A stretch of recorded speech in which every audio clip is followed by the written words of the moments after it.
Friends, कैसे हो आप सभी। वेलकम टू इंग्लिश दुनिया।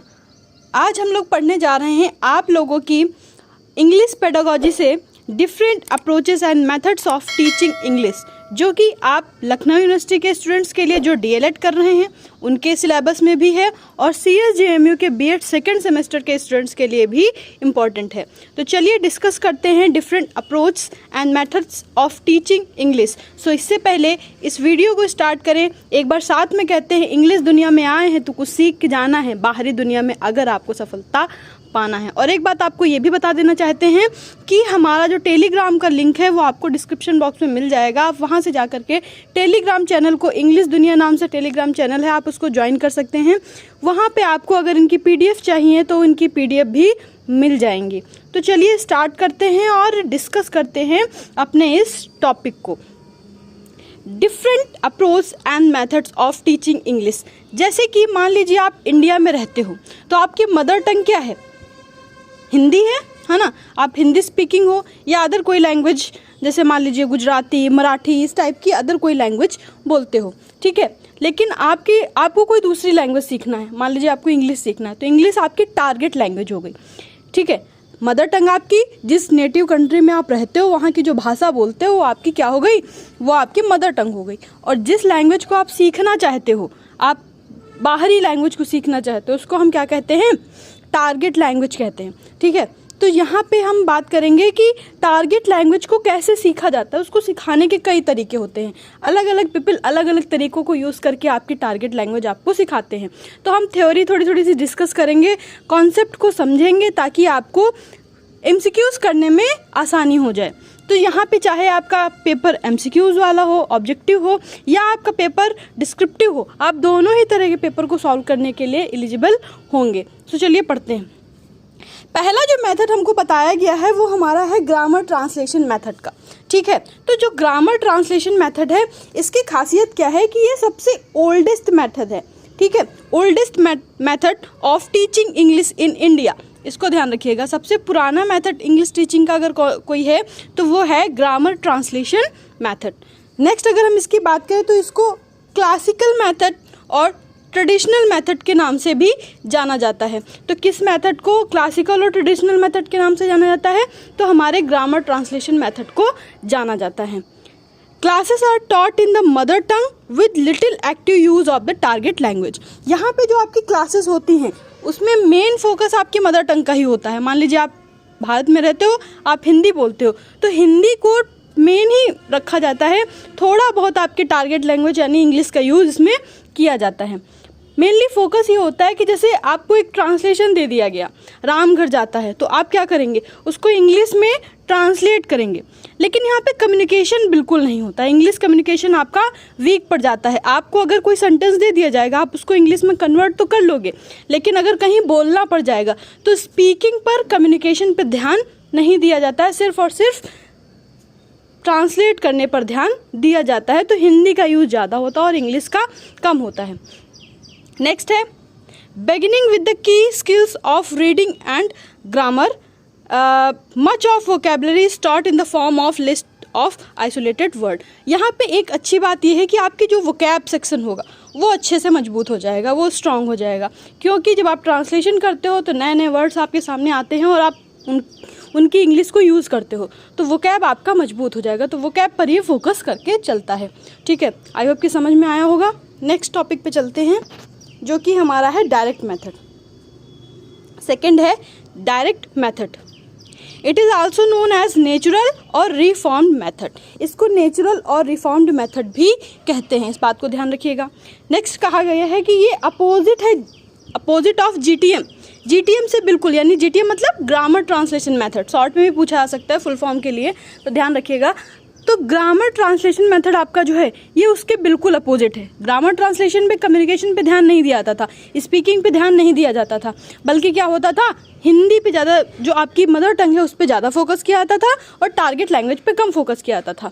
लेकिन यहाँ पे उल्टा होता है, यहाँ पे आपके टारगेट लैंग्वेज पे ही फोकस किया जाता है, मदर टंग का इस्तेमाल बिल्कुल किया ही नहीं जाता। मीन्स यहाँ पे आपकी कम्युनिकेशन पर ध्यान दिया जाता है। जैसे कि एक क्लासरूम है, क्लासरूम में कुछ बच्चे पढ़ रहे हैं, टीचर पढ़ा रहा है, तो टीचर इंग्लिश टू इंग्लिश ही बोलेगा और बच्चे भी इंग्लिश में ही बात करेंगे, भले ही उनको ना आता हो, किसी भी तरह टूटा फूटा बोलना सीखें, लेकिन उनको हिंदी में बिल्कुल बैंड होता है। हिंदी तो वो बोल ही नहीं सकते, ना तो टीचर हिंदी बोल सकते हैं और ना ही तो स्टूडेंट्स बोल सकते हैं, उनको total English to English communication ही करना होता है। तो आई होप कि आपको ये बात समझ में आ रही होगी। अगर कोई कन्फ्यूजन है तो आप हमको कमेंट बॉक्स में लिख सकते हैं। Next, use of mother tongue is discourage. जैसा कि मैंने पहले बताया कि मदर टंग का यहाँ पे यूज़ बिल्कुल नहीं किया जाता है। Attention is on speaking and listening target language. पूरा जो अटेंशन होता है वो किस चीज़ पे होता है? आपकी जो टारगेट लैंग्वेज है आप उसी को सुनोगे, उसी को बोलोगे। Grammar is indirectly taught. यहाँ पे ग्रामर पे फोकस कम होता है, ये इनडायरेक्टली थोड़ी बहुत आपको सीखने में आ जाती है जब आप पढ़ रहे होते हो, बाकी ज़्यादा ग्रामर पे आपके फोकस नहीं किया जाता है। It is needed small class size for teaching target language. अब आप जब टारगेट लैंग्वेज पढ़ा रहे होते हो तो क्या ज़रूरी होता है कि स्मॉल साइज ऑफ क्लास हो, मतलब कि जब बहुत ज़्यादा बच्चे होंगे तो आप उनसे अच्छे से कम्युनिकेट नहीं कर पाओगे और वो अच्छे से सीख नहीं पाएंगे। तो जब मान लीजिए यूजुअली क्लास में 50-60 बच्चे हैं, तो आपको जब तक यहाँ पे 25 से 30 बच्चे होंगे तभी आप उनको मैनेज कर पाओगे और अच्छे से ये लैंग्वेज सिखा पाओगे। तो इसलिए क्लास में जो बच्चे होने चाहिए वो कम होने चाहिए और जो टीचर्स होने चाहिए वो ज़्यादा स्किल्ड होने चाहिए। ठीक है, सारे टीचर्स माहौल में एडजस्ट नहीं कर सकते हैं।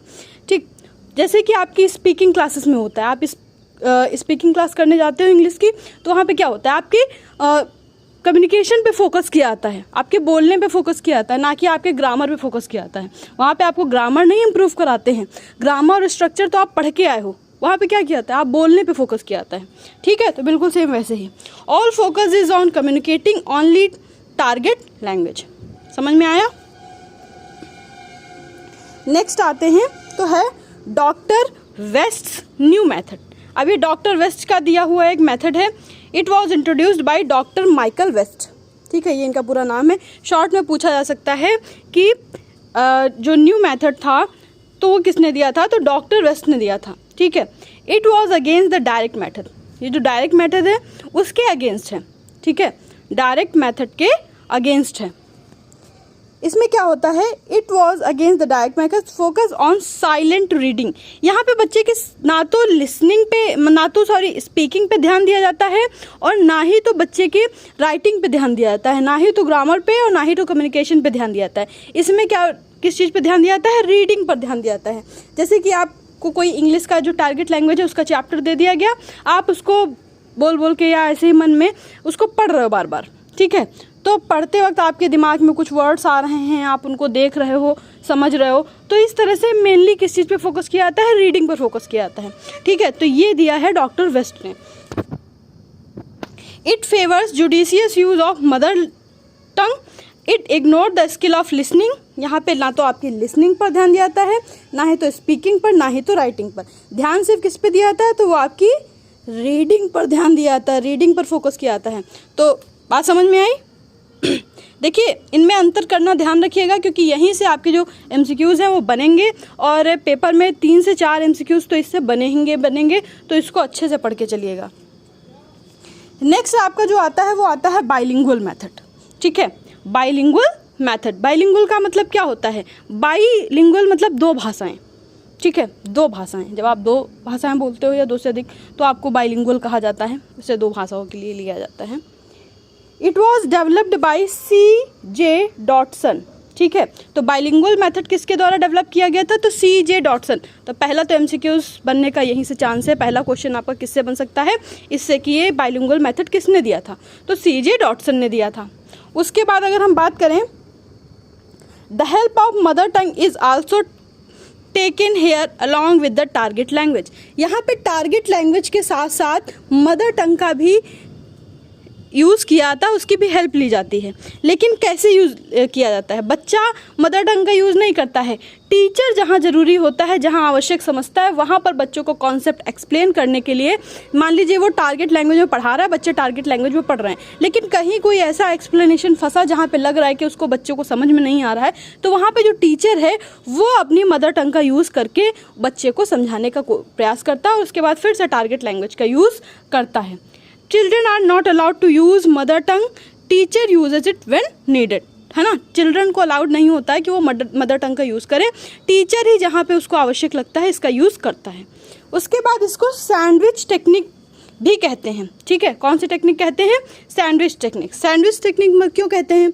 तो सैंडविच टेक्निक इसलिए कहते हैं, जैसे मान लीजिए आपने कोई सैंडविच बनाई, ठीक है, ये आपने कोई सैंडविच बनाई, तो सैंडविच में क्या होता है, ये एक स्लाइस होती है आपकी ब्रेड की, ये एक स्लाइस होती है आपकी ब्रेड की, इसके अंदर में स्टफ भरा जाता है। तो ये मान लीजिए आपकी टारगेट लैंग्वेज हो गई, ये आपकी टारगेट लैंग्वेज हो गई। बीच में थोड़ा बहुत जहाँ पे आवश्यक समझा जाता है तो वहाँ पे मदर टंग का यूज़ कर लिया जाता है, इसलिए इसको सैंडविच टेक्निक भी कहते हैं, ठीक है। जैसे सैंडविच में स्टफ भरा जाता है वैसे ही मदर टंग का यहाँ पे थोड़ा सा स्टफ भर के बच्चे को अच्छे से कॉन्सेप्ट समझाया जाता है। तो इसको कहते हैं बाइलिंगुअल मेथड। किसके द्वारा दिया गया था? C.J. डॉटसन के द्वारा दिया गया था। समझ में आया? आगे चलते हैं। नेक्स्ट है ऑडियो लिंगुअल मेथड। देखिए ऑडियो लिंगुअल मेथड जो था इसका यूज़ कब किया जाता था? मान लीजिए कि हमारे देश के कई सैनिक हैं, है ना, अचानक से उनको किसी काम से बाहर जाना पड़ा, विदेश जाना पड़ा, ठीक है। तो उनको मान लीजिए उनके पास समय कम है, 10 से 15 दिन में उनको जाना है, और 10-15 दिन में तो उनको इंग्लिश स्पीकिंग तो नहीं सिखाई जा सकती है ना। तो उस टाइम पे क्या किया जाता है कि शॉर्ट में कुछ ऐसा कर दिया जैसे उनको थोड़ा बहुत वहाँ की बातें समझ में आ जाएं। तो यहाँ पे क्या किया जाते हैं, जो लोग होते हैं या इनको शॉर्ट मतलब कहा जाए कि आपको थोड़ी देर के लिए किसी लैंग्वेज के लिए प्रिपेयर करना है कि आप वहाँ जा कर के थोड़ा बहुत समझ जाओ बातों को और अपनी बात को कह ले जाओ। तो उसके लिए जो वहाँ पे जैसे मान लीजिए कि आप जिस पर्पस से जा रहे हो तो उस पर्पस से संबंधित आपको जो वर्ड्स यूज़ करने हैं, जो फ्रेजेस यूज़ करने हैं, वो बार बार आपको सुनाए जाते हैं, ठीक है। कोई टीवी चला दी गई, उसमें लगा दिया गया, कैसेट लगा दी गई, और बार बार आपको वही वर्ड सुनाए जा रहे हैं, वही फ्रेजेस सुनाए जा रहे हैं जो आपको यूज़ करने हैं, ठीक है। तो इसको कहते हैं ऑडियो लिंगुअल मेथड। बार बार आपको सुनाया जाता है और ड्रिलिंग किया जाता है, मतलब आप उन्हीं वर्ड्स को बार बार रिपीट करते हो और उतना ही सीख जाते हो जितना आपको ज़रूरी होता है, ठीक है। आपको पूरा पारंगत नहीं बना रहे हैं टारगेट लैंग्वेज में, बस थोड़ा सा काम चलाओ सिखाया जाता है। This pattern practice and drill produced only limited language. यहाँ पे आपको ड्रिलिंग किया जाता है, बार बार सुनाया जाता है और आप लिमिटेड लैंग्वेज ही सीख पाते हो। यहाँ पे आप पूरी इंग्लिश या पूरा टारगेट लैंग्वेज नहीं सीख पाते हो। Their ability to express themselves is limited to the set phrases they have practised. सिर्फ लिमिटेड होते हैं वही सेट फ्रेजेस और जो उन्होंने प्रैक्टिस किए हैं उतना ही उनको वो आता है, उतने का यूज़ करके वो वहाँ पर अपना काम चला लेते हैं, ठीक। नेक्स्ट हमारी अगर बात करें तो आ जाता है कम्युनिकेटिव लैंग्वेज टीचिंग, CLT भी इसको कहते हैं। तो इसमें क्या होता है, socially acceptable contextually appropriate language CLT proficient. यहाँ पे बात की जाती है सोशली आपको इंग्लिश में कम्युनिकेशन करना होता है, सामाजिक रूप से नेचुरली आप इंग्लिश में ही कम्युनिकेशन कर रहे हो सोशली, है ना। तो यहाँ पे जब आप कम्युनिकेशन ही इंग्लिश में कर रहे हो, हिंदी में बात ही नहीं कर रहे हो, तो आप सीख जाते हो। तो इसको कहते हैं कम्युनिकेटिव लैंग्वेज टीचिंग। यहाँ पे आपको कम्युनिकेशन ही इंग्लिश में करना है, ठीक है। उसके बाद आता है स्ट्रक्चरल अप्रोच। स्ट्रक्चरल अप्रोच क्या होता है, हम आपको ऐसे ही सिखा देते हैं कि आपको स्ट्रक्चर पे ध्यान दिया जाता है। जैसे आप कोई सेंटेंस बना रहे हो तो सेंटेंस का स्ट्रक्चर कैसे बनना चाहिए। तो आप ऐसा तो नहीं करोगे सबसे पहले ऑब्जेक्ट लिख दोगे, फिर उसके बाद मेन वर्ब लिख दोगे प्लस सब्जेक्ट लिख दोगे, ऐसा तो नहीं करोगे आप, है ना। आप एक सही से स्ट्रक्चर बनाओगे तो आपका स्ट्रक्चर क्या बनेगा, आप पहले सब्जेक्ट लिखोगे, फिर उसके बाद हेल्पिंग वर्ब लिखोगे, फिर मेन वर्ब लिखोगे। अब मेन वर्ब की जो फॉर्म होगी ING फॉर्म, थर्ड फॉर्म, वो लिखोगे, प्लस ऑब्जेक्ट लिखोगे, फिर उसके बाद अदर कोई वर्ड होंगे तो उनको लिखोगे। तो आप इस तरह से करोगे ना। तो यहाँ पे स्ट्रक्चर पे ध्यान दिया जाता है कि आप स्ट्रक्चर किस तरह से क्रिएट कर रहे हो एक सेंटेंस को बनाने के लिए। तो इसको कहते हैं स्ट्रक्चरल अप्रोच। फिर उसके बाद सिचुएशनल अप्रोच। अब यहाँ पे हम क्या ही पढ़ें, आई होप कि आप लोग समझ ही रहे होंगे। तो सिचुएशनल अप्रोच की अगर हम बात करें तो सिचुएशनल अप्रोच क्या है, जब मान लीजिए कि आपके ऊपर कोई सिचुएशन पड़ी, अब उस सिचुएशन से संबंधित आपको जितना कुछ आना चाहिए वो आपको आ गया। जैसे आप मान लीजिए सब्जी लेने जा रहे हो, है ना, या मार्केट में कोई सामान खरीदने जा रहे हो, तो वहाँ पे जो कुछ पर्टिकुलर वर्ड्स होते हैं कि हाँ इस चीज़ को ये इंग्लिश में कहते हैं, इस चीज़ को ये इंग्लिश में कहते हैं, उतना आपने बच्चे को सिखा दिया। अब बच्चा वहाँ पर जा करके वो सारी चीज़ें इंग्लिश में बोल देता है। सिचुएशन बेस्ड, जिस जैसा देश वैसा भेष वाला हाल है ना, जहाँ पे जिस तरह की सिचुएशन पड़ी वहाँ पे उस तरह का थोड़ा बहुत यूज़ कर लिया, बोल लिया, काम ख़त्म, जैसे कि जनरली हम लोग करते हैं, है ना। सिचुएशन पे कहीं अलग तरह से कम्युनिकेशन करने लग जाते हैं और कहीं अलग तरह से कम्युनिकेशन करने लग जाते हैं, तो उसी को कहते हैं सिचुएशनल अप्रोच। फिर उसके बाद natural approach of teaching English, ये भी एक तरीका होता है नेचुरल अप्रोच का। तो यहाँ से एक दो क्वेश्चन बनते हैं। सबसे पहला पूछा जाता है कि दिया किसने था, तो ट्रेसी टैरल और स्टीफन क्रैशन ने दिया था इसको, ठीक है। तो सबसे पहले तो आप ये ध्यान रखिएगा कि किसने दिया था, तो ये दिया था ट्रेसी टैरल और स्टीफन क्रैशन ने। इनका मानना था कि नेचुरली बच्चे को इंग्लिश स्पीकिंग आनी चाहिए। ये एक्विजिशन पे ध्यान करते हैं। एक्विजिशन और लर्निंग में अंतर होता है। लर्निंग जब आप यहाँ पर आ करके कोई चीज़ सीखते हो, आप एफर्ट करते हो, उसमें बहुत मेहनत करते हो और बहुत ज़्यादा तरीके सीखते हो, है ना, तब जा कर के आप इंग्लिश किसी टारगेट लैंग्वेज को सीख पाते हो। लेकिन एक्विजिशन में क्या होता है कि आपको मेहनत नहीं करनी पड़ती है। आप जैसे जन्म लिए तो आपके घर में आपको ऐसा माहौल मिल गया कि आपके पेरेंट्स आपसे जिस लैंग्वेज में बात करते हैं वो बिना एफर्ट किए, बिना मेहनत के आप नेचुरली सीख लेते हो। हिंदी के आपको बहुत मेहनत करनी पड़ती है, बहुत रूल्स सीखने पड़ते हैं, बहुत ज़्यादा तरीके सीखने पड़ते हैं सीखने के लिए, नहीं ना, हम बचपन से ही सीख जाते हैं क्योंकि हमको इन्वायरमेंट मिला होता है नेचुरली। तो उसी तरह यहाँ पे इन्होंने कहा कि बच्चे को नेचुरली इन्वायरमेंट देना चाहिए जिससे वो एक्वायर कर ले, सीख ले, है ना, उसको मेहनत ना करनी पड़े, एफर्ट ना करना पड़े, तो उसको क्या कहेंगे, नेचुरल अप्रोच कहेंगे। क्लियर हुआ? बता दीजिएगा अगर कोई कन्फ्यूजन हो, हम फिर से उस टॉपिक को एक्सप्लेन कर देंगे। और कल का हम अपना टॉपिक पहले ही बता दे रहे हैं कि कल जो हम पढ़ाएंगे वो नॉर्म चॉम्स्की पढ़ाएंगे, ठीक है। वो बहुत ही इंपॉर्टेंट है आपके पेपर के पर्सपेक्टिव से। तो नॉर्म चॉम्स्की से क्वेश्चन आते हैं, उनकी जो एलएडी के बारे में, लैंग्वेज एक्विजिशन डिवाइस जो होती है ब्रेन में, उसके बारे में, तो वो सब हम पढ़ेंगे अपने कल की क्लास में। अभी कुछ एमसीक्यूज़ लेके आए हैं, उनको कर लेते हैं और उसके बाद आप लोग कमेंट करना ना भूलिएगा। Little and no attention is given to pronunciation of this in this method. तो कौन सी मैथड है जिसमें प्रोनाउंसिएशन पे ध्यान नहीं दिया जाता है, थोड़ा बहुत या ध्यान दिया ही नहीं जाता है, तो वो हमारी ऑडियो लिंगुअल तो होगी नहीं। सीएलटी पे तो कम्युनिकेशन पे ही ध्यान दिया जाता है, एसएलटी है ना, इस पे भी नहीं। तो ये क्या हो जाएगी, ग्रामर ट्रांसलेशन मेथड। इसमें किस चीज़ पे ध्यान दिया जाता है, ट्रांसलेट करने पर, प्रोनाउंसिएशन पे ध्यान नहीं दिया जाता है। तो ये आपका सही आंसर हो जाएगा। उसके बाद grammar translation method of teaching English is heavily relies on. Grammar translation जो है इंग्लिश टीचिंग का, तो वो किस चीज़ पे रियलाइज़ करता है, language usages as a main focus, भाषा को मेन फोकस करते हैं, नहीं। डायरेक्ट टीचिंग, बिल्कुल नहीं, डायरेक्ट टीचिंग की तो यहाँ पे बात ही नहीं है। फॉर्म फोकस टीचिंग, बिल्कुल नहीं, स्ट्रक्चर पे आ जाएगी ये। तो आपकी किस चीज़ पे ध्यान दिया जाता है, मीनिंग फोकस टीचिंग, मतलब कि आपको वोकैब आनी चाहिए, मीनिंग्स आनी चाहिए, वर्ड मीनिंग पे फोकस किया जाता है। तो ये आपकी ग्रामर ट्रांसलेशन मेथड की बात होगी। जो बच्चे कह रहे हैं ऑप्शन ए बिल्कुल सही हो जाएगा। नेक्स्ट की बात करते हैं, the method of teaching foreign language without using people's first language is. कौन सी मेथड है जिसमें आप फॉरेन लैंग्वेज सिखाते हो, अपनी मदर टंग का यूज़ नहीं करते हो, अपनी फर्स्ट लैंग्वेज यानी कि मदर टंग का यूज़ नहीं करते हो? जल्दी जल्दी से बताइए। ग्रामर ट्रांसलेशन यहाँ पे तो करते हो।